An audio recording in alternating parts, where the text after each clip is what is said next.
Bismillahirrahmanirrahim. Assalamualaikum warahmatullahi wabarakatuh. Teman-teman semuanya, jumpa lagi di channel YouTube-nya Kiai Marketing.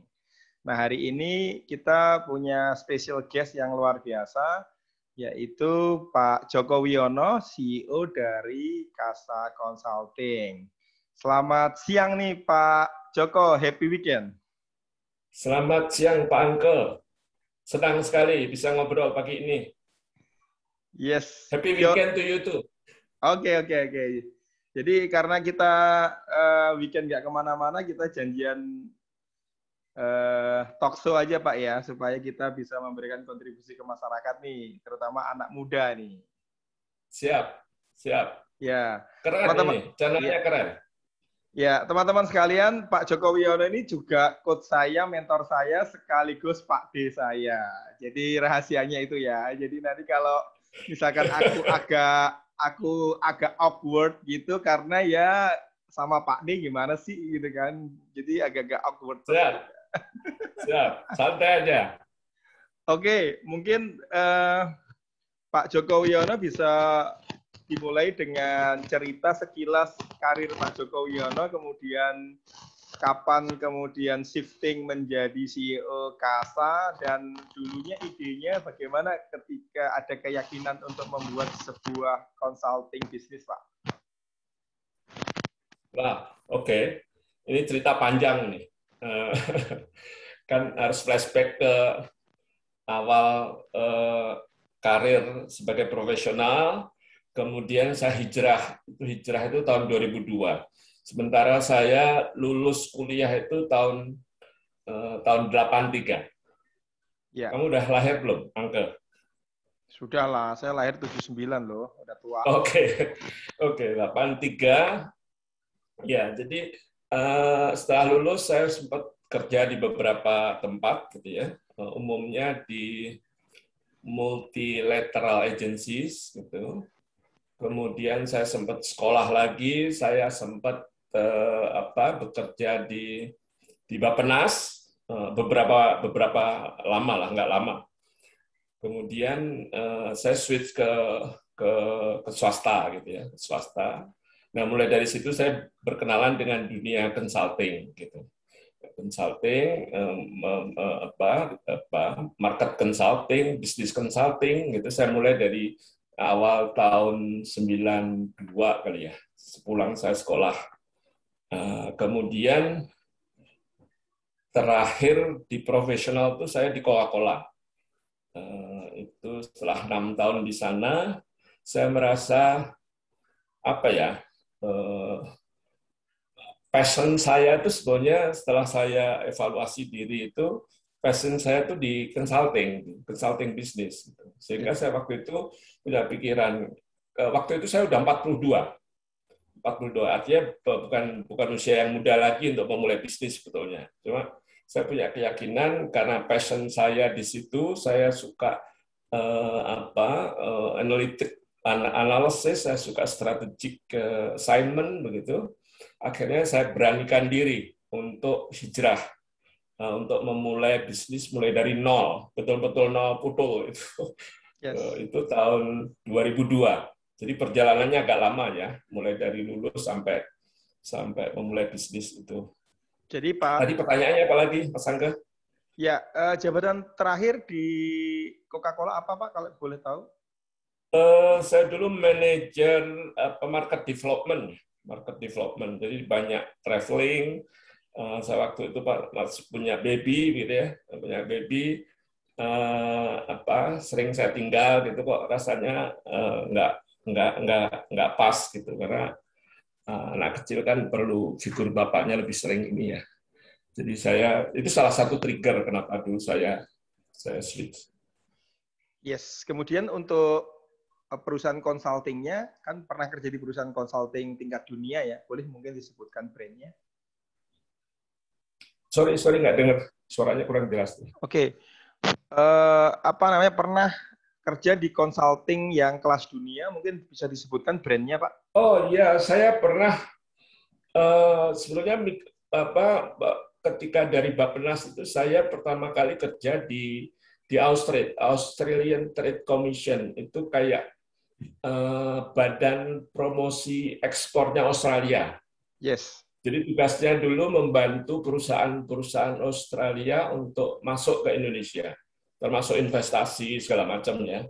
Jadi sebenarnya touch point saya awal di dunia bisnis itu tahu bisnis, karena background saya itu kan sebenarnya S1 saya geografi, saya S2 itu ambil demografi. Jadi totally different ini ya, dari sisi background pendidikan itu nggak ada hubungannya sama bisnis gitu. Jadi saya belajar awal itu ya di Australia itu bagaimana melihat market opportunity untuk perusahaan-perusahaan Australia, kemudian mengelingkan mereka dengan partner lokal dan sebagainya, itu saya pelajari di situ. Client handling, yang inilah basic consulting principle, basically saya belajar di situ. Yes. Di situ saya berapa tahun ya? Menemukan callingnya Anda ada di situ ya, Pak ya? Iya. Dari situ. Di situ 4,5 tahun kalau nggak salah saya. Kemudian saya pindah ke Coopers and Lybrand Management Consulting. Itu yang sekarang merge sama Pricewaterhouse dan sekarang jadi IBM ya. Oh gitu IBM ya. Consulting. Itu saya di situ nggak lama sih, 2 tahun. Jadi belajarnya di situ sebetulnya, ilmu menjadi konsultan itu di situ. Jadi sebelum memutuskan ke KASA, sepertinya pengalaman kompetensinya udah lengkap banget ya. Maksudnya pernah kerja di praktisi sebagai manajer di Coca-Cola, kemudian pernah kerja di consulting firm yang kelas dunia, tapi juga pernah ngerjain project untuk pemberdayaan masyarakat bersama agensi asing ya Pak ya? Iya. Jadi memang ini, kalau sebetulnya hands-on experience ke arah research, sekarang kan saya lebih banyak ke arah ini ya, market research, business research begitu. Itu saya peroleh sebenarnya ketika saya kerja di Coca-Cola itu. Saya tahu bagaimana bisnis itu dikelola gitu ya, manufacturing ya, dia memproduksi barang, mendistribusikan barang, menjual barang. Yes. Itu saya pelajari di situ. Kebetulan kan Coca-Cola itu sistemnya udah bagus ya. Jadi integrasi antara sales, marketing, production, distribusi itu luar biasa gitu. Jadi systemize lah sudah. Sehingga saya banyak belajar dari situ. Dan itu ketika saya memulai bisnis consulting ini banyak sekali manfaatnya, karena orang kalau di FMCG kan ngiblatnya kan kalau nggak ke Unilever, ke Coca-Cola kan. Yes. Dari sisi sales, marketing, distribution gitu. Sehingga best practice itu banyak saya gunakan untuk membantu klien di fast moving umumnya, tapi juga di industri-industri lain. Gitu, Pak Anke. Oke, berarti langsung dari Coca-Cola, kemudian mendirikan KASA ya Pak ya. Nah itu moment of truth-nya pada kejadian apa sehingga kemudian ada nama KASA Consulting, kemudian fokusnya adalah di bidang retail, research, consulting. Nah mungkin apakah Bapak sebagai periset benar-benar ngeriset dulu nih sebelum membuat bisnis KASA Consulting, atau sebenarnya itu kayak wisdom of crowd gitu. Jadi ada loh orang yang kerjanya riset tapi kalau ngerjain di perusahaan sendiri ternyata nggak ngeriset gitu. Itu benar banget sih itu. Dan kalau tadi ditanyain moment of truth-nya itu adalah sebetulnya saya lebih melihatnya ini sih, pertama adalah passion ya. Ketika setelah saya kerja di beberapa tempat itu, saya merasakan saya nggak pernah ngerasa capek, nggak pernah komplain, mau kerja long hours gitu ya, itu nggak pernah komplain tuh ketika saya kerja di consulting gitu. Jadi saya anggap itu calling ya, dia saya seolah-olah menemukan passion saya di situ. Seolah-olah itu saya katakan karena waktu itu kan masih belum yakin betul, gitu ya. Terus Ya, berikutnya adalah ini apa namanya? Saya dulu berpikir pertama passion, kedua berpikir kalau saya stay di tempat yang saya berprofesi sebagai profesional gitu ya, paling tinggi saya punya jabatan apa sih? Gitu. Terus gue pensiun umur berapa? Gitu saya hitung semua itu. Sementara kalau bisnis sendiri kan basically nggak ada pensiunnya ya. Saya sekarang 61, alhamdulillah, dan saya masih aktif kerja 24 jam sehari. Gitu. Jadi lebih ke situ sih. Saya rasa punya passion saya di situ, dan kemudian bidang yang saya kuasai ya di situ gitu, di bidang apa strategic research ya, saya melihatnya strategic research. Kenapa namanya juga pakai CASA Strategic Consulting sebenarnya nama lengkap kita itu. saya masih kepo nama Kasa itu sebenarnya dari apa sih? Kepo banget dari dulu. Itu cerita lucu lagi. Ya saat itu kan pada saat mau mendirikan perusahaan, ngasih nama gitu, kita mulai mikir nama apa ya gitu. Terus saya selalu nggak tahu, saya suka nama dengan awalan huruf Q. Menurut saya keren gitu. Waktu itu pernah muncul kuadran, pernah apalagi gitu ya. Terus ternyata sudah ada yang pakai. Waktu itu kita search di Google. Google waktu itu belum secanggih sekarang ya. Kemudian muncul Alkasos ya, dari bahasa Arab itu. Waktu itu apa saya search, saya pelajari apa sih artinya ini gitu.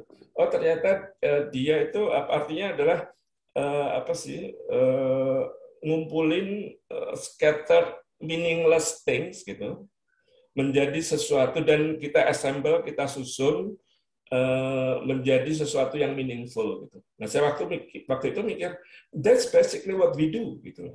Ya, Kita mengumpulkan collecting data dan information. information jadi knowledge kan. Exactly. Dari hal-hal yang tidak scatter, tidak bermakna gitu, kita susun menjadi sesuatu yang meaningful. Sehingga itu tak gitu langsung, oh kasas gitu. Cuma kan kasas gitu kan enggak, ini kasalah gitu. Jadi gitu ceritanya. Jadi kalau ditanya, dan sering orang tanya, itu perusahaan dari luar ya gitu. Enggak, it's local gitu. Atau karena sebenarnya dari karakter Pak Joko itu senengnya quality, jadi kemudian Q gitu. Jadi orangnya perfeksionis banget kayaknya gitu. Enggak juga. Saya nggak termasuk itu kelompok perfeksionis sebelumnya. Saya tuh ini apa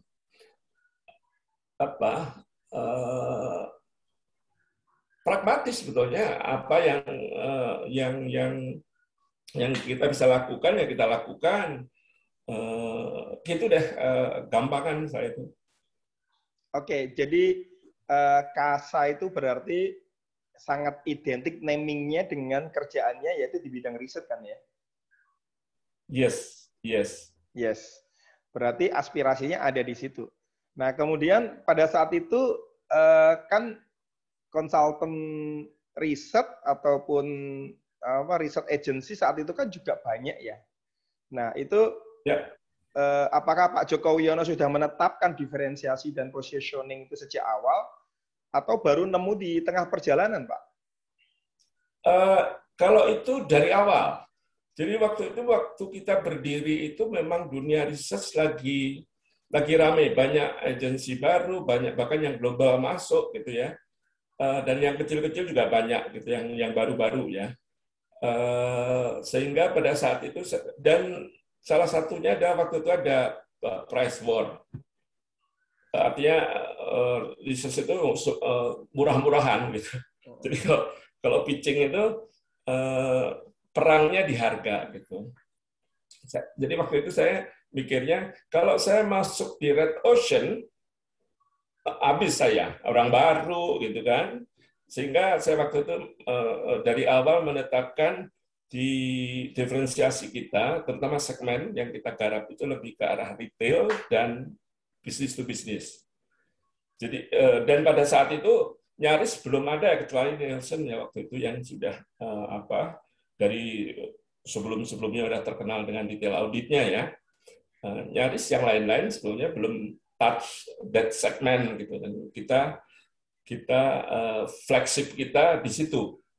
Dan alhamdulillah akhirnya cepat direcognize karena ya tadi kita teriak di tempat yang sepi, jadi dia didengar gitu. Dan ya alhamdulillah penetrasi pasar segala macam jalan dengan baik pada saat itu. Yes, nice ya. Jadi benar-benar dipikirkan dulu sebelum berenang, bukan langsung nyebur kemudian baru gelagapan gitu ya. Ya, betul. Karena menurut saya itu penting ya. Kalau kita juga tahu diri ya, kita baru gitu tiba-tiba harus perang melawan giant gitu kan.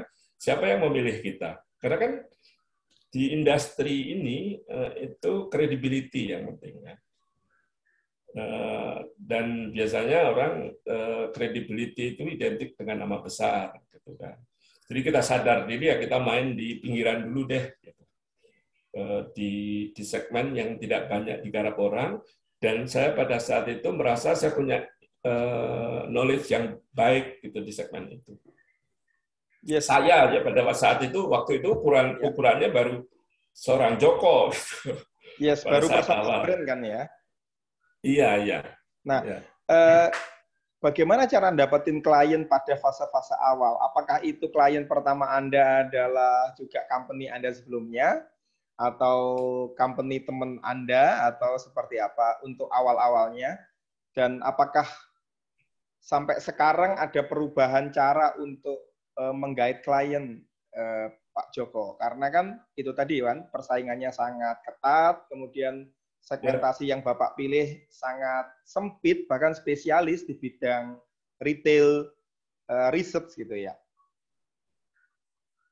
Ya, jadi gini, pada saat kita memulai, sebetulnya saya punya partner, itu dia sudah masuk di industri ini lebih dahulu. Jadi dia udah bahkan mungkin sekarang ini mungkin one of the biggest ya player di industri. Nah itu partner saya, sehingga sebetulnya dari sisi jualan pada saat itu kita kayak disapih gitu, tahu nggak sih? Kayak dikasih klien ya, dikasih klien. Enggak juga. Jadi ketika mereka meeting ke klien, saya ikut, saya jualan. Oh, ikut pitching gitu ya? Ikut, ya, ketika mereka mau presentasi, kayak mau apa gitu, saya selalu ikut. Saya memperkenalkan diri dari Kasa, gini-gini gitu, sister company-nya, bla bla bla. Jadi memang kayak di endorse gitu ya? Iya, soalnya kalau kembali lagi, seorang Joko belum punya nama, Kasa juga nggak ada yang kenal, sementara saya masuk di bisnis yang menjual credibility gitu kan. Sehingga saya perlu ditandem. Uplift. Yes. Dan saya satu lagi adalah, saya nggak tumbuh di industri itu.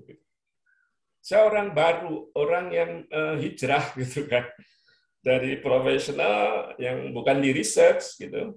Saya masuk di dunia yang sama sekali baru. Dan orang nggak kenal saya di industri itu. Yes. Apakah mau disebutin brand? Agak nekat waktu itu, Ang. Yes. Apakah mau disebutin namanya parent company-nya apa? Deka Insight itu sister company kita. Yes, Deka Research ya. Ya sekarang namanya Deka Insight. Ganti nama ya. Deka The branding. Ya.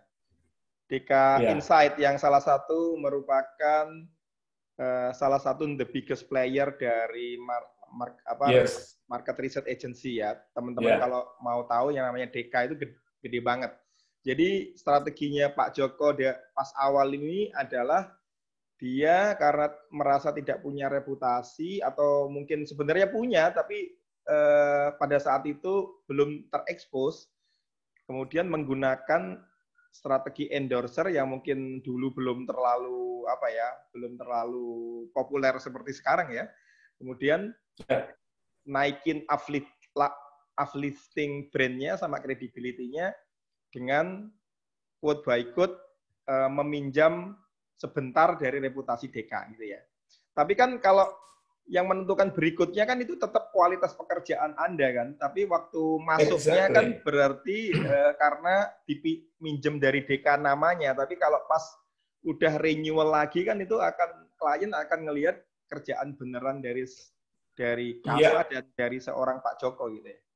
Ya, benar sekali itu. Karena pada saat itu strategi kita adalah betul-betul pertama masuk segmen yang tadi ya, yang belum banyak orang masuk. Dan saya paling ribet masalah quality, mulai dari quality, mulai dari desain pekerjaan, eksekusi sampai kualitas data, kemudian kualitas reporting ya, sampai pada rekomendasi.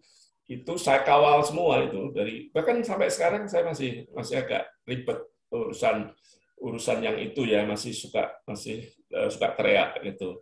Karena menurut saya kembali lagi yang kita jual itu adalah credibility dan orang percaya sama kita karena kita bisa membantu memecahkan solusi bisnis mereka sehingga quality itu jadi pasukan yang saya pegang betul gitu.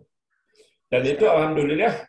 Kalau Angga tadi nanya sekarang apakah berubah strateginya, perubahannya ke arah situ sih. Karena kan di industri ini orang jualan tuh kita nggak bisa hard selling kan kita.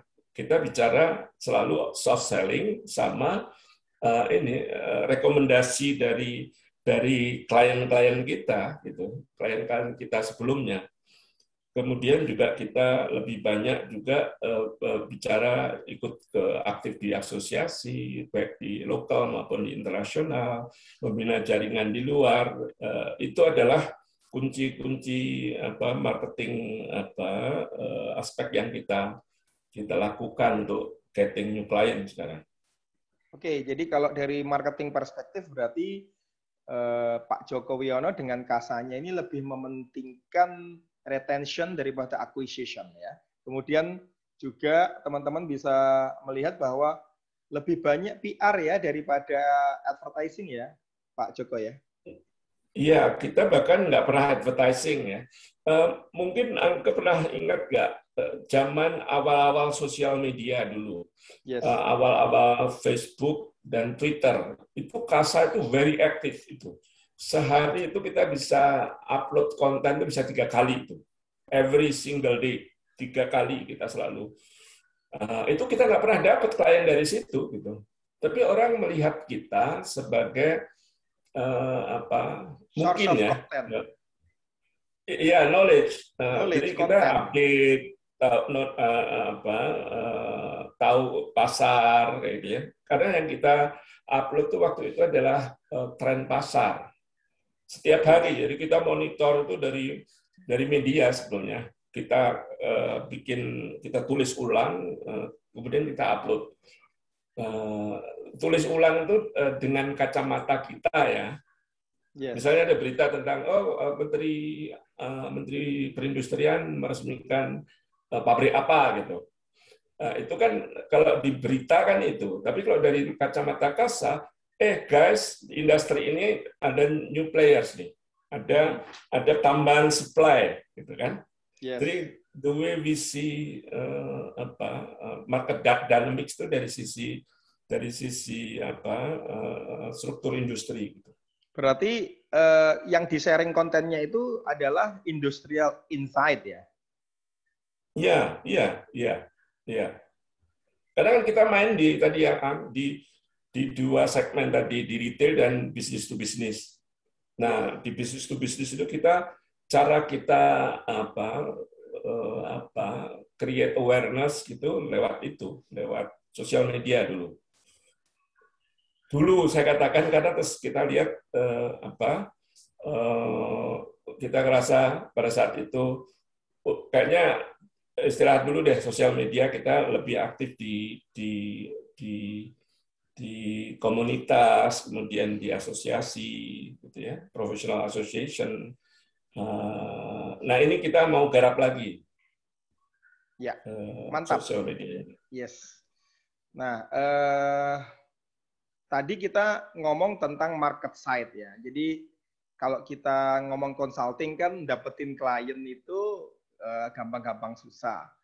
Yang mempertahankan kliennya lebih susah karena itu menyangkut quality dan quality menyangkut people dan people menyangkut juga kemudian mekanisme SDM dan handle proses operasi di perusahaan sehari-hari kan gitu kan.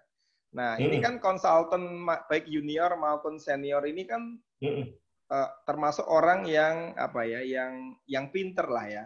Kemudian managing orang yang pinter, bisnis analis, senior analis seperti ini kan tidak gampang kan ya.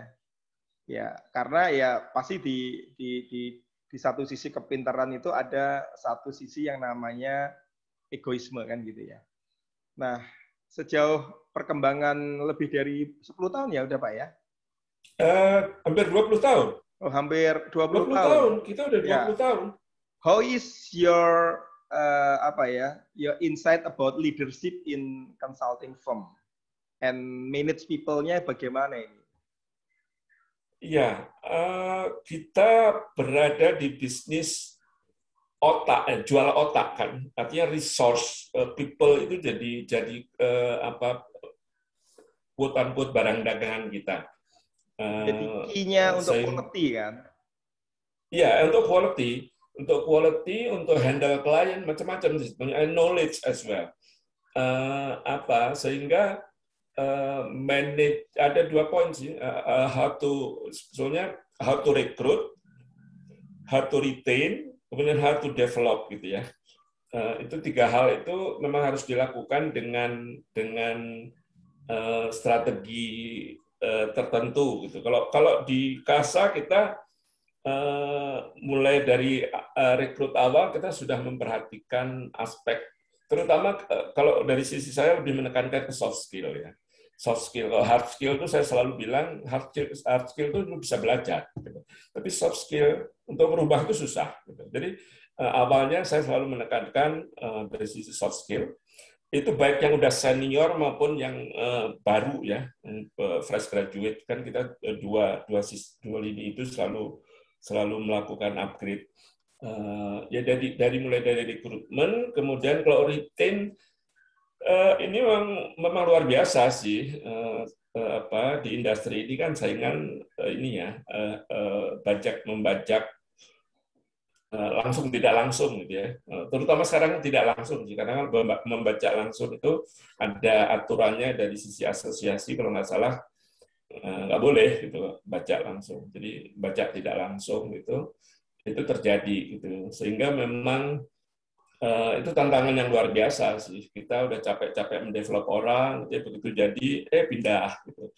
Dan itu berlangsung sampai sekarang sih, basically it happens everywhere gitu ya, terutama di industri ini. Cuma saya selalu menekankan ke tim bahwa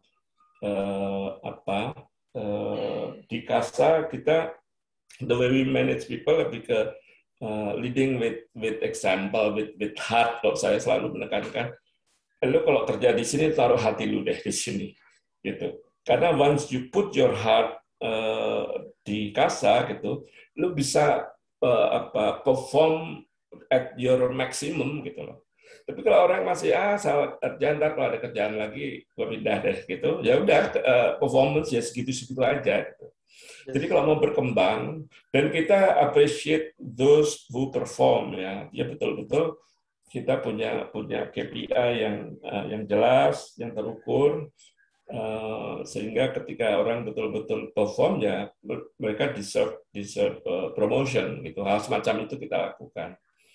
Kemudian dari sisi development itu saya lebih suka on the job training. Jadi saya selalu ceburin setiap konsultan itu ke project yang challenging gitu. Tidak dilepas 100% ya, artinya kita dampingi, itu tergantung kualitas pendampingan yang dibutuhkan, kita dampingi. Tapi dia tahu persis gitu loh bahwa oh ini ada masalah begini, ini begini. Karena kalau kita dulu mengandalkan in-class training gitu. Begitu diceburin ke project ya gelagapan juga gitu. Sehingga in-class trainingnya kita hilangin gitu. Udah langsung. Hal semacam itu kita banyak lakukan ya. Nggak tahu ini udah menjawab pertanyaan Angka belum? Yes, saya rasa udah cukup menjawab tadi. Cuma mungkin dari sisi reward and punishment-nya tadi lebih ke apa ya? Lebih ke moral, lebih ke immaterial reward ya. Meskipun mungkin sebenarnya material juga ada, material reward-nya juga tetap harus dijaga juga tetap ya. Ada, tetap harus ada gitu. Cuma saya termasuk orang yang lebih percaya dengan hati ya, managing with heart itu. Memang saya bukan dealing with organisasi yang ribuan ya, kalau udah itu kan agak susah. Dan kita kan juga nggak besar ya, sehingga saya kenal betul setiap konsultan di tempat saya, mulai dari nama bapak dia udah nikah belum, punya anak berapa, anaknya kelas berapa, itu saya hampir semuanya apa. Dan saya selalu menanyakan on daily basis, ya nggak daily basis ya, maksudnya sering saya tanyakan gimana keluarga, apa. Ada ikatan emosional yang kita terapkan, dan everybody care each other. Dan itu yang mungkin nggak didapatkan ketika kita kerja di big company ya. Saya rasa pengalaman saya kerja dimanapun juga nggak pernah ada yang merhatiin itu. Nggak ada yang pernah merhatiin itu.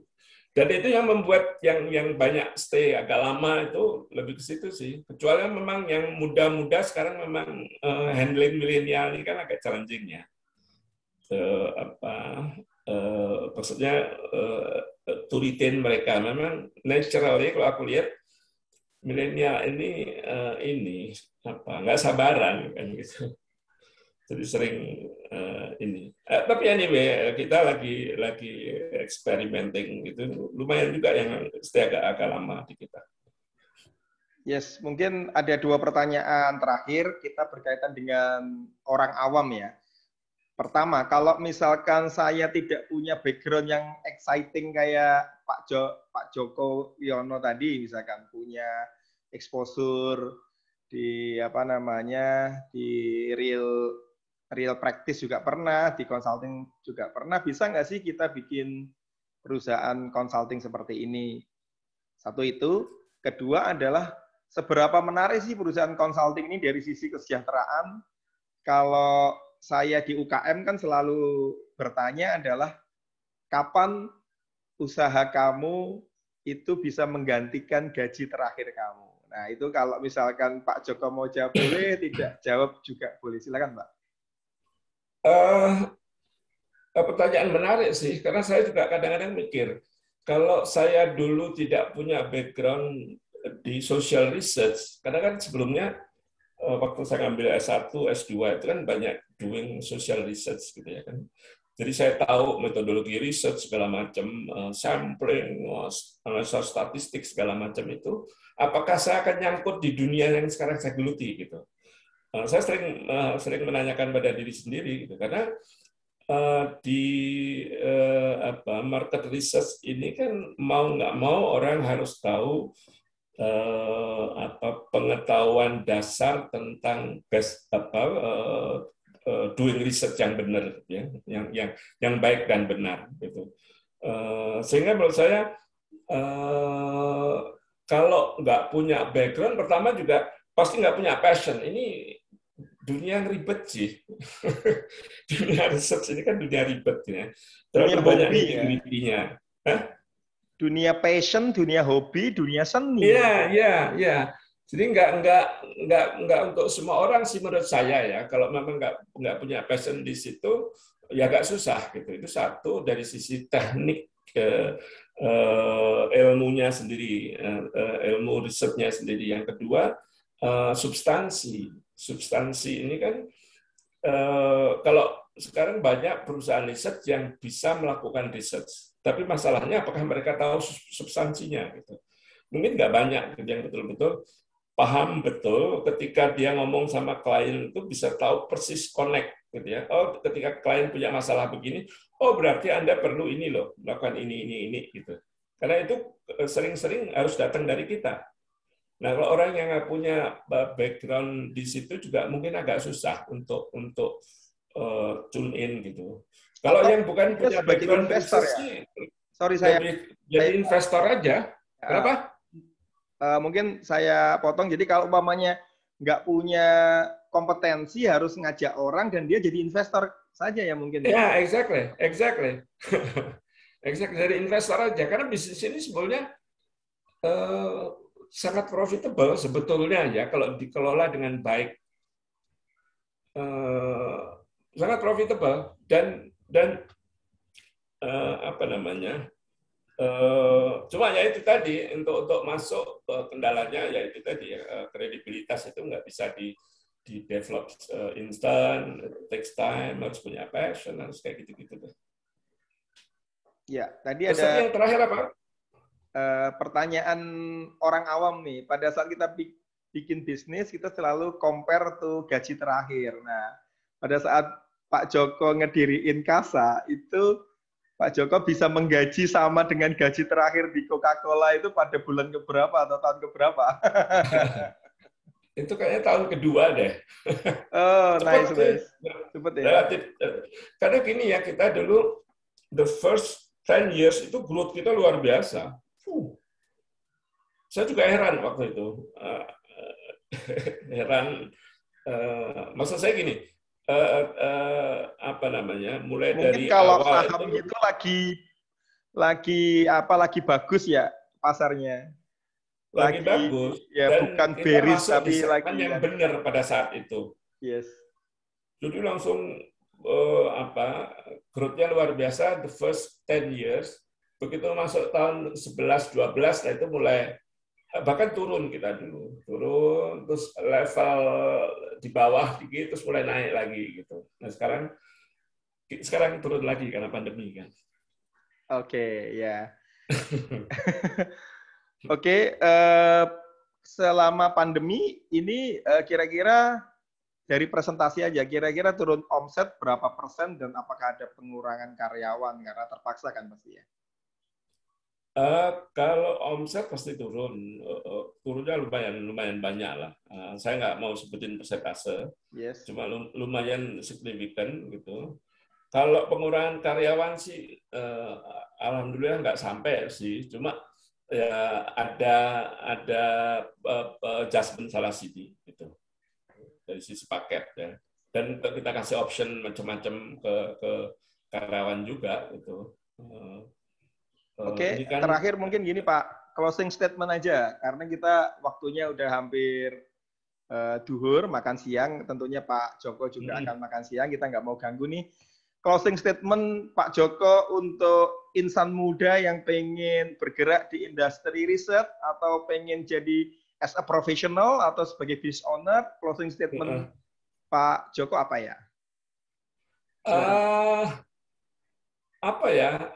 Yang pasti harus menguasai tadi dua hal tadi ya, teknis riset dia harus menguasai gitu. Dan update dengan current metodologi karena kan metodologi riset itu juga terus berkembang, itu satu. Kedua, bisnis knowledge-nya juga harus diasah gitu. Rajin baca kayak gitu-gitu, tahu perkembangan misalnya konsep marketing gitu ya. Marketing sekarang arahnya ke mana sih gitu. Itu kan kita harus tahu gitu. Karena kalau kita ngomong sama klien, kita nggak tahu langsung nggak dipakai. Jadi apa ya, bisnis ini credibility itu dilihat dari situ juga. Apakah kita cukup update dengan current issues gitu ya, di business issues gitu. itu terus stay relevant karena kan di dunia riset ini sekarang kita sedang mengalami mungkin disruption juga ya dengan adanya big data, artificial intelligence segala macam itu proyek-proyek riset itu tidak akan seperti dulu lagi. Tantangannya pasti akan berubah gitu. Sehingga siapapun yang mau masuk ke bisnis itu harus harus menawarkan sesuatu yang relevan dengan kebutuhan klien, dengan perubahan-perubahan bisnis yang sekarang sedang berlangsung gitu. Jadi ke situ sih menurut saya yang penting untuk siapapun yang berada di industri ini ya menurut saya stay relevant and offer solution yang betul-betul sesuai dengan eranya. Very nice. Itu yes. Kurang lebih. Ya. Terima kasih Pak Joko Wiono atas sharingnya dan semoga ini menjadi amal jariah Bapak sepanjang YouTube ini diupload dan tidak bangkrut, pahalanya mengalir untuk Bapak dan keluarga. Semoga sehat terus, semoga bahagia terus, semoga umur panjang dan semua cita-citanya tercapai, Pak. Demikian, terima kasih juga ini sudah diundang, mudah-mudahan YouTube channelnya Angke makin banyak subscribernya dan manfaatnya ke banyak orang makin tambah. Yes, terima kasih Pak Joko. Itu statement terakhir dari beliau dan sekaligus doa untuk para pemirsa semuanya. Selamat nanti ketemu di edisi video berikutnya untuk ngomongin riset. Hari ini cukup sekian. Terima kasih kepada Pak Joko sekali lagi dan saya undur diri. Wassalamualaikum warahmatullahi wabarakatuh. Waalaikumsalam.